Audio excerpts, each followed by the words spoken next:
Պարոն Մելիք Շանազարյան, Կաբալան էր այս օրերին ուշադրության կենտրոնում թուրքախոս պետությունների կազմակերպությունների հերթական համաժողովում, հետաքրքիր այսպես փոփոխություն կարելի ասել նկատվեց Էրդողանի Ալիևի հռետորաբանությունը ընդգրկում էր Վաշինգտոնյան համաձայնագրերը համաթյուրքական պրոյեկտում ներկայացնելու համատեքստը, ինչպես եք գնահատում նախ այս իրենց որդեգրած գիծը ամեն գնով պահել թուրքական պրոյեկտի շրջանակում հարցը եւ Վաշինգտոնից հետո տարածաշրջան ինչպես եք գնահատում։ 94 թվականից սկսած թուրք-ադրբեջանական դաշինքը աշխատել է այսօրվա համար, որպեսզի կարողանա Հայաստանի տարածքով ստեղծել կամուրջ, միավորել թուրքական պետությունները եւ դրանով հանդերձ դառնալ ուժեղ աշխարհաքաղաքական կենտրոն, չլինել զուտ ռեգիոնալ, այլ համաշխարհային մակարդակով ունենալ ազդեցություն եւ բնականաբար այն բանից հետո երբ որ ստացել են իրենց նպատակների իրագործումը, բնականաբար չեն հրաժարվելու այդ խոսույթից, ինչը այստեղ ինչ որ Նիկոլ Փաշինյանն եղանում է կամ դրա հետևանքով կարող են ինչ-որ դժվարություններ առաջանալ ընտրությունների հետ կապված եւ այլն։ Իրենք իրերը կոչում են այն անունով, որը ի սկզբանե ծրագրավորել են, որի համար պայքարել են եւ որտեղ ունեցել են հաջողություններ։ Դրա համար կլինի դա թուրքական պետությունների համագումար, կլինի դա Չինաստանում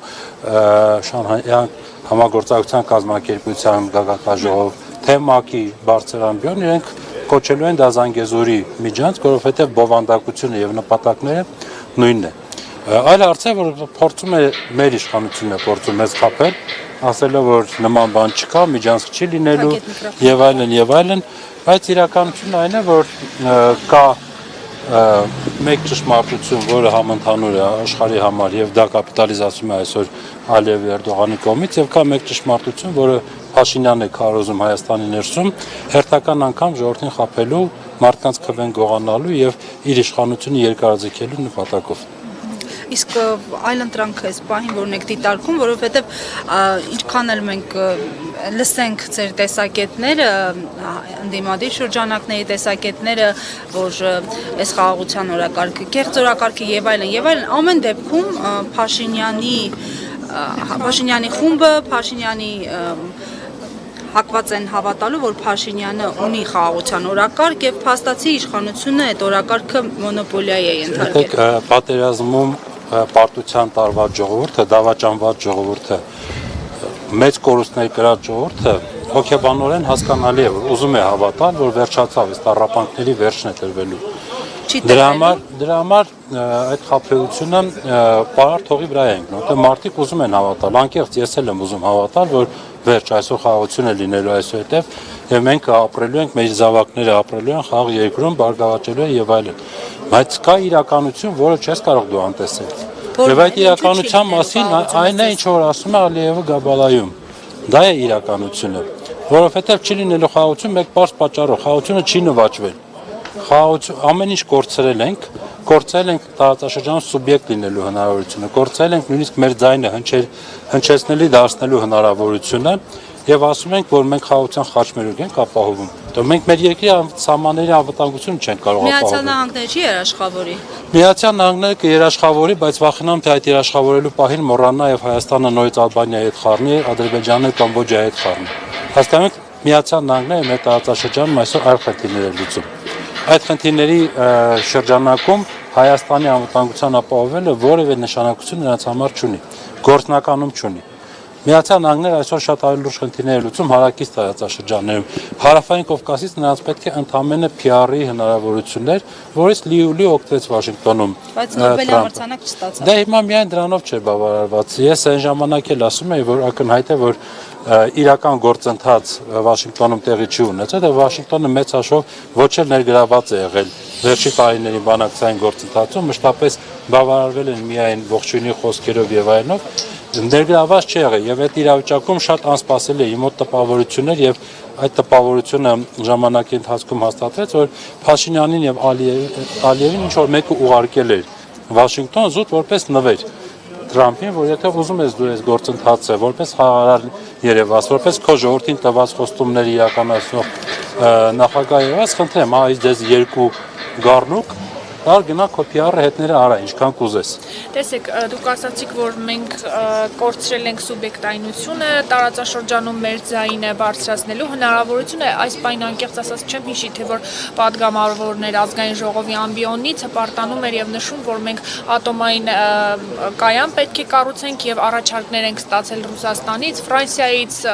Արաբական Միացյալ Էմիրություններից եւ մենք պետք է որոշենք, թե նրանցից որ մեկի առաջարկը պիտի ընդունենք, այդքան մենք ինքնիշխան ենք ու մեր ասելիքը կասենք։ Ինչու չեն որոշում, սպասում են երևի դիեզերքը նվաճենք, այդ մի գործավարտին հասնենք հետո, հա, որոշենք թե որտեղ ենք ատոմակայան կառուցելու։ Ժորժ ջան, Նոբարաշենի հարցը չէ, նույնիսկ սառնարանների գործարանները իշխանությունների սարքած մեկ ամսվա կյանք չեն ունենում, ինչ ատոմակայանի մասին է խոսքը։ Լավ, հասկանում ենք պոպուլիզմ, հասկանում ենք անդադ խաբել եւ այլն, բայց դե ի վերջո իրականությունն էլ է, չէ՞, կարելի է ընդհանրապես իրական պատասխաններ տալու համար շատ չեմ ասում, այդ գնալ 1 տարի առաջվա հայտարարությունները նայել։ Տեսենք 1 տարի առաջ ինչեր են խոստացել, կա այդ ամենը թե չկա, չեմ ասում իրենց այդ էյֆորիայի ժամանակահատվածում։ Ուղղակի նորից եմ ասում, շատ ուժեղ նեյրոհոգեբանական աշխատանք է տարվում մեր ժողովրդի հանդեպ։ Ես տեսնում եմ, որ մասնագիտական մեծ հմտություններ են կիրառվում մարդկանց խաբելու, այլ օրակարգեր առաջ բերելով իրական օրակարգերը թաքցնելու հարցում։ Ես անկեղծ եմ ասում, մենք հիմա կանգնած ենք դատարանի շենքի առջև, որտեղ Հայաստանի 3-րդ նախագահին են դատում, որը մեր երկրի կայացման ուժեղ պետություն դառնալու ամենամեծ ներդրում ունեցող գործիչներից մեկն է։ Եվ այս դատարանի նպատակը կամ այս դատավարության նպատակը ամենևին ինչ որ բաներ բացահայտելը չէ։ Այս դատավարության նպատակը ժողովրդի մեջքը կոտրելն է, որպեսզի մարդիկ տեսնեն եւ ասեն, որ մեր ուժեղները, մեր հաղթանակած գործիչները, գեներալներ կլինեն, դա քաղաքական գործիչներ կլինեն եւ այլն, իրենք բոլորը հիմա դատարանների առջև են կանգնած։ Բաքվում կլինի, Երևանում կլինի եւ այլն։ Սա է նպատակը։ Նեյրոհոգեբանական շատ նուրբ աշխատանք, հա, որը ցավոք սրտի մեծ արդյունք է տալիս։ Տեսեք, ՄԱԿ-ում Ալիև ինչ-որ բաներ է հայտարարում, հաջորդ օրը Փաշինյանը կանգնում է եւ Մեսրոպ Մաշտոցի շրջաններից եկող սխալների մասին է խոսում, չգիտես, էլ ինչ օրակարգեր է գցում։ Հիպնոզ, մաքուր հիպնոզ, որը նպատակն է մարդկանց ուղեղը անջատել, բառից բուն իմաստ։ Այսինքն տարբեր փայլուն բաներ ցույց տալով, ինչ որ սենսացիոն իրողություն եւ մարդկանց ուղեղը անջատել եւ այն մեկ լարով, որով կարելի է ինչ որ տեղեկատվություն փոխանցել հանրությանը, այս տեղեկատվությունը, դա որ ձեր նախագահները